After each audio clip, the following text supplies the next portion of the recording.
राधे राधे। जय Shri Krishna. Palmistry expert channel में आप लोगों का स्वागत है। आज फिर हम एक नया टॉपिक लेकर आए हैं, हाथ में नागदोष रेखाएं।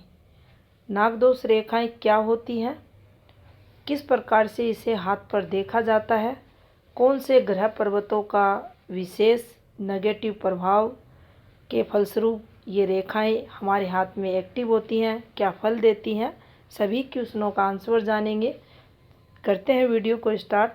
तो देखिए, जब भी नाग दोष रेखा की चर्चा होती है तो हमारे हाथ में कुछ रेखाएं एक्टिव हो जाती हैं, जैसे कि ये हमारे हाथ की मस्तिष्क रेखा है, ये जीवन रेखा है, ये ऊपर हृदय रेखा है।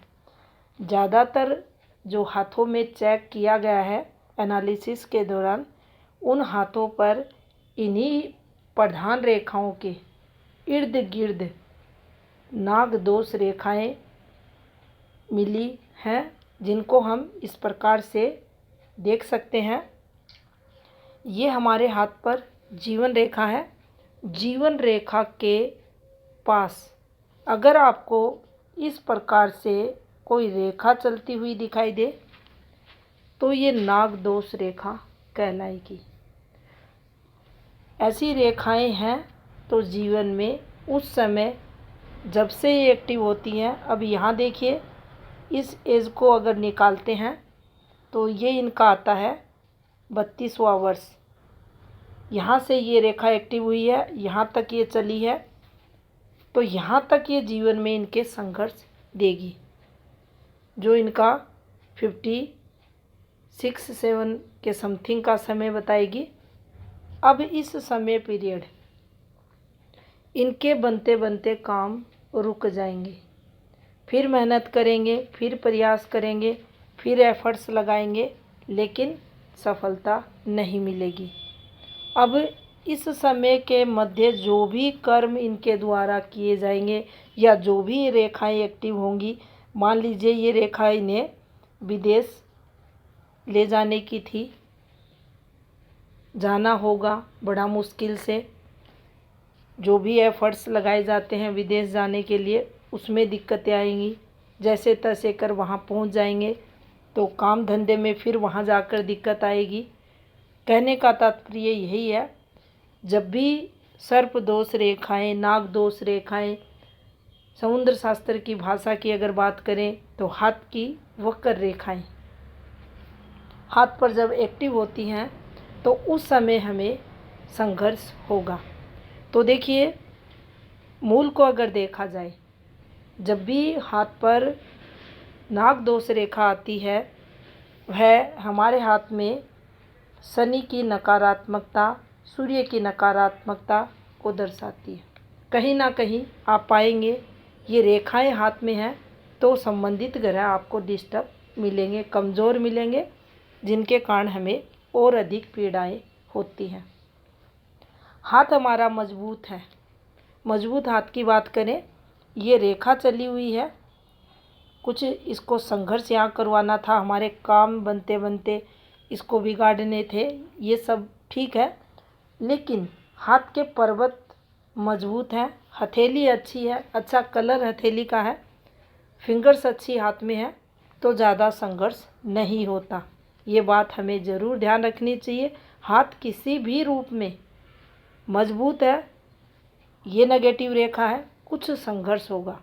वहीं अगर हाथ कमज़ोर है, ये रेखा भी है, साथ में राहु रेखाओं का वार भी हो रहा है, तो आप ये मान कर चले जीवन में संघर्ष बहुत ज़्यादा फिर नागदोष के कारण बढ़ जाएगा। नागदोष रेखाएं जब भी हाथ में आती हैं तो ये हमारे द्वारा किए गए एफर्ट्स को जो प्रयास रहेंगे, किसी भी फील्ड के प्रयास, हमारे द्वारा कोई भी कार्य, उसको कठिनाइयों में ये उस कार्य को डाल देंगे, हमें सफलता नहीं मिलेगी। लेकिन फिर भी ऐसे जातक को निरंतर अपने कर्म क्षेत्र में जो भी उसका लक्ष्य है उसमें लगे रहना चाहिए। संघर्ष होता रहेगा, लेकिन प्रयास अगर सतत जारी रहेगा तो सफलताएं एट लास्ट जरूर जातक को मिलती है। अब देखिए, जैसा कि आपको ये रेखा दिखाई दे रही है, कोई भी सेकेंडरी रेखा लें हम, कोई भी प्राइमरी रेखा हम लें। अब देखिए, इस प्राइमरी रेखा को हम थोड़ा ऐसे झुला देते हैं इस प्रकार से, और यहाँ सेकेंडरी रेखा को झुला देते हैं। इन रेखाओं को कभी भी हम वक्र दोष रेखाओं में काउंटिंग नहीं करेंगे, और ना ही इन रेखाओं को हम वक्र दोष रेखा में काउंटिंग करेंगे जो इस प्रकार से चलती हैं। इन रेखाओं को एक राहु का रूप दिया गया है। ये कहीं भी आ जाती हैं, किसी भी क्षेत्र पर्वत पर कहीं भी।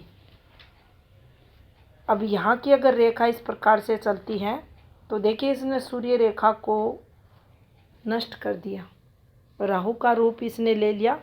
तो सूर्य रेखा द्वारा जो लाभ होता है कर्म क्षेत्र का, वह हमारा सफल नहीं होगा। बहुत प्रयास करने के बाद भी हमें सफलता नहीं मिलेगी। बार बार चेंज इस झूलती रेखा पर हमें मिलते रहेंगे। किसी प्रधान रेखा के पास, किसी सेकेंडरी रेखा के पास अगर आपको ये रेखा चलती हुई दिखाई दे, ये इस प्रकार से, ये इस प्रकार से,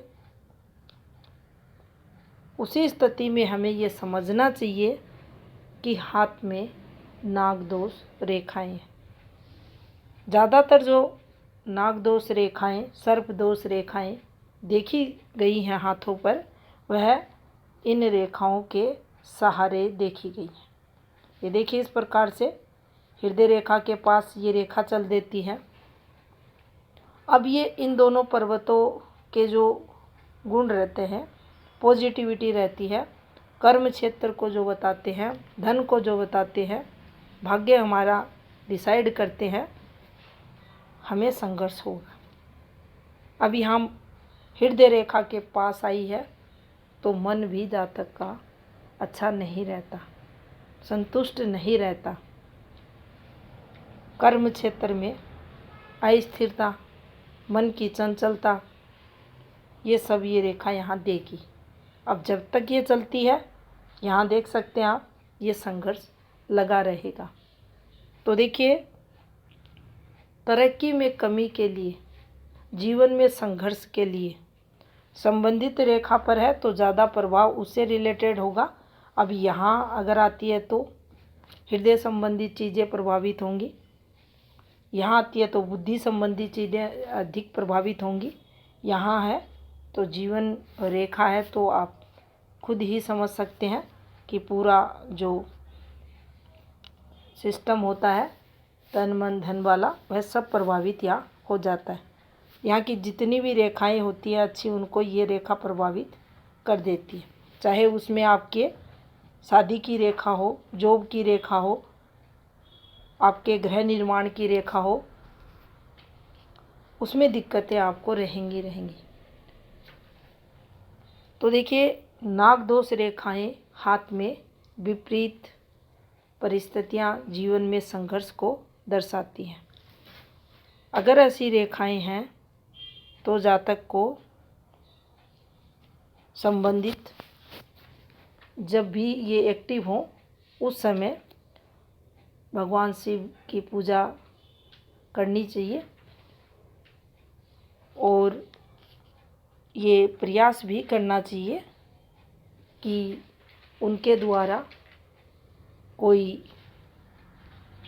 दोष ना बने, किसी भी प्रकार से, वाणी से, कर्म से, अच्छे कर्म की प्रति उनकी जो आस्था है उसे हमेशा करते रहना चाहिए।